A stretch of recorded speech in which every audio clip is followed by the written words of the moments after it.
Fergie and the Queen. It's hardly a love story for the ages. As their rocky relationship finally healed, however, the late monarch offered her son's wife one last piece of advice. Sarah Ferguson has endured a difficult relationship with the royal family, to say the least. Her short-lived, scandal-ridden marriage to Prince Andrew made Fergie, for a time, one of the most notorious women in the entire world. Since then, she has been on the outs with the royal family. Notably, she didn't even receive an invite to the 2011 wedding of Prince William and Kate Middleton. But Fergie's relationship with the royal family took a positive turn in recent years, resulting in the much-talked-about friendship between her and the late Queen Elizabeth II. Now, nearly a year after the Queen's death, Ferguson has revealed the ailing monarch's final words to her. In Season 1's concluding episode of Fergie's podcast, Tea Talks with the Duchess and Sarah, the Duchess of York said her former mother-in-law gave her a good piece of final advice. Which was, of course, the last thing that the Queen said to me. Just be yourself, Sarah. Be yourself. Though there was certainly a rocky history between Sarah Ferguson and Queen Elizabeth, it's clear that Fergie and the Queen had a loving relationship in the end. Fergie has called Queen Elizabeth the most incredible mother-in-law, and she and Prince Andrew were entrusted with caring for the Queen's famous corgis upon the monarch's death. The Queen's final words to Fergie are another indication that she only wanted what was best for her former daughter-in-law, a sentiment that Fergie further elaborated on in her podcast.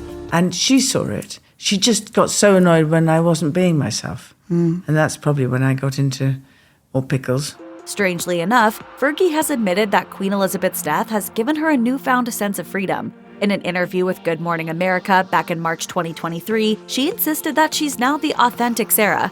I don't know whether it's the Queen passing on that I now think I can just sort of say openly what I want to say without worrying I'm going to offend somebody. Despite their occasionally difficult relationship, Sarah Ferguson had immense respect and admiration for the late Queen Elizabeth. On one episode of the Tea with Twiggy podcast, the Duchess of York emphasized how significant her relationship with the Queen was to her. She said, "I think to myself that honestly, the Queen has been more of a mother to me than my mother. She's never faltered. I absolutely think there is no greater mentor."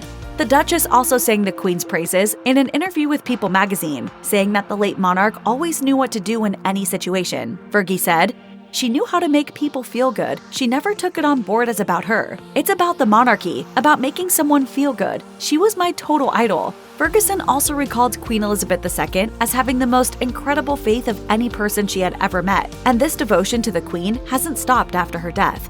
To this day, Ferguson claims to uphold a promise she made to Queen Elizabeth before she died, that she would remain close to her ex-husband and the Queen's disgraced son, Prince Andrew. And it's this faithful consistency that Ferguson admired so much in the late Queen. Following the news of Queen Elizabeth's death, Fergie tweeted, "Queen Elizabeth leaves behind an extraordinary legacy, the most fantastic example of duty and service and steadfastness, and a constant steadying presence as our head of state for more than 70 years.